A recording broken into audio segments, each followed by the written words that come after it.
नाशिक जिल्हा नागरी सहकारी बँक असोसिएशन नाशिक यांच्या वतीने आयोजित महाराष्ट्र राज्य नागरी सहकारी बँक परिषद 2023-24 चा समारोप नुकताच करण्यात आला।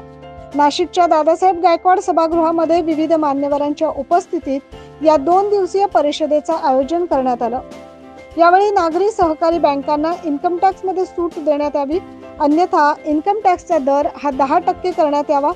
सहकारी बँकांमार्फत देण्यात येणाऱ्या प्राधान्य कर्जावर बँक स्टँडर्डसाठी असलेली तरतूद, तसेच केंद्र व राज्य सरकार यांच्या रोख्यांमध्ये बँक करत असलेल्या गुंतवणुकीतील व्याजावर बँकांना सूट देण्यात यावी। जलद थकबाकी वसुलीसाठी विविध प्रक्रियांना मोठा कालावधी लागत असल्याने यासाठी विशेष वसुली अधिकारी म्हणून नेमणूक करून लवाद यांनी दिलेल्या निर्णयाची अंमलबजावणी करण्याचे अधिकार देण्यात यावे। कोणत्याही बँकेला आर्थिक दंड करण्यात आल्यास याबाबत रिझर्व्ह बँकेच्या वेबसाईटवरून किंवा वृत्तपत्र माध्यमातून प्रसिद्धी करण्यात येऊ नये। प्रायोरिटी सेक्टरला कमर्शियल बँकेप्रमाणे 40% कर्जासंबंधी उद्दिष्ट देण्यात यावं, यासह विविध विषयांवर यावेळी चर्चा करण्यात आली। याचबरोबर परिषदेच्या स्वागत अध्यक्ष भारती पवार व प्रमुख अतिथी अनिल कवडे यांनी उपस्थितांना यावेळी मार्गदर्शन केले। बँकिंग क्षेत्र सहकारातलं एक उत्तम क्षेत्र म्हणून विकासामध्ये पुढे येत आहे। अनेक चांगल्या योजना लोकांपर्यंत पोहोचवण्यासाठी बँकांची भूमिका अतिशय महत्त्वाची आहे, परंतु त्यामध्ये आधुनिकता जोडणे गरजेचं आहे।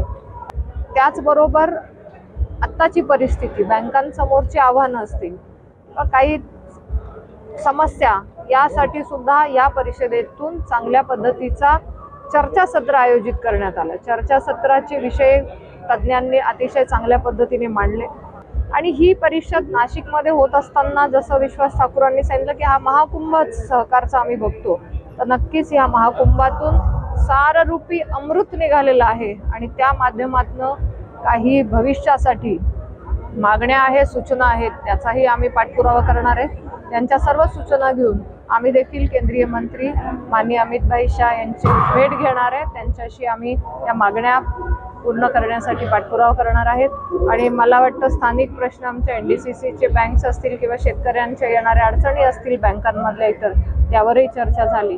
ही खूप महत्त्वाची आणि अशी एवढ्या मोठ्या प्रमाणात ही परिषद ही आमच्यासाठी खूपच महत्त्वाची होती आणि खूप हिताची होती। वैयक्तिक जर ठेवीदार असेल तर त्याला 5 लाखापर्यंत सोल्युशन आहे। या सगळ्याचा विचार आम्ही त्या ठिकाणी केला पाहिजे। तुमचे हे 2 दिवस तुम्ही भरलेला फी सगळं सरकारने लागलं पाहिजे। फेडरेशन असोसिएशनचे केलेले सगळे प्रयत्न सरकारने लागले पाहिजे। आम्हाला सर्वदूर या व्यवस्थेमध्ये त्या पद्धतीने आपल्याला इम्प्रूव्हमेंट होताना दिसली पाहिजे, त्या पद्धतीने या सगळ्या गोष्टी घडताना दिसल्या पाहिजे। सॅप आणि एआयडीचं प्रमाण कमी होताना दिसलं पाहिजे। सीडी रेशो इम्प्रूव्हमेंट झाले पाहिजे, कासा रेशो वाढले पाहिजे। त्या ठिकाणी जॉईंट लायबिलिटी ग्रुपच्या माध्यमातून गरिबांना जास्त प्रमाणात कर्ज दिली गेली पाहिजे। या सगळ्या गोष्टींचं प्रत्यंतर पुढच्या परिषदेच्या आधी आलं पाहिजे आणि त्याचा संपूर्ण आढावा आपल्याला घेता आला पाहिजे। बदलत्या युगासोबत बँका देखील काट टाकत असून बँकांमध्ये आधुनिकीकरण बघायला मिळतंय।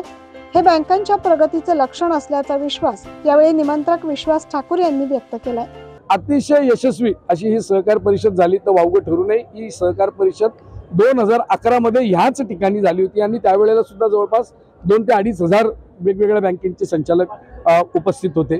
मला असं वाटतं की शेवटी असं आहे की तुम्ही एकत्र आल्याशिवाय आणि वेगवेगळ्या विषयांचं मंथन केल्याशिवाय तुम्हाला तुमची विचारांची व्याप्ती पण वाढत नाही, तुमचे विषय पण समजत नाही, किंवा विषय जर तुम्हाला सोडवायचे असतील तर तुम्ही सगळे एकत्र येणं हा फार सगळ्यात महत्त्वाचा भाग आहे। आणि या निमित्ताने सर्व सहकारी बँकेचे संचालक एकत्र आलेत आणि त्यांचे काही विषयांवरचं एकमत झालं, हे या परिषदेचं फलित आहे असं म्हटलं तर वावगं ठरू नये।